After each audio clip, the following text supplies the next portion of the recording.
कधी तुम्ही विचार केला आहे शिवाजी महाराजांबद्दलची प्रमुख गोष्ट कोणती आहे?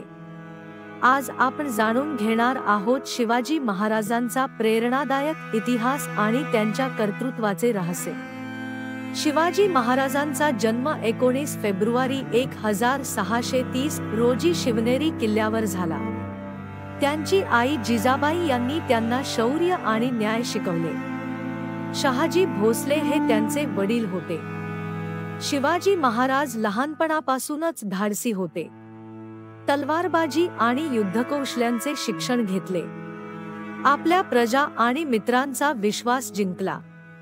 शिवाजी महाराजांनी मराठा राज्याची स्थापना केली आणि स्वराज्याचे स्वप्न साकार। आपण ऐकले आहे का की शिवाजी महाराजांनी स्वराज्याची पहिली पायरी कशी घातली? 1646 मध्ये वयाच्या फक्त 16व्या वर्षी शिवाजी महाराजांनी तोरणा किल्ला जिंकला। तोरणा किल्ल्याच्या यशामुळे मराठा साम्राज्याची स्थापना सुरू झाली। त्यानंतर त्यांनी राजगड, सिंधुदुर्ग आणि प्रतापगड जिंकले। 1659 मध्ये अफजलखानाचा पराभव करण्यात आला। हे युद्ध शिवाजी महाराजांसाठी निर्णायक ठरले। त्यांच्या रणनीती आणि गुरिल्ला युद्ध तंत्रांनी विजय मिळवला। अफजलखानाच्या पराभवानंतर त्यांची कीर्ती वाढली।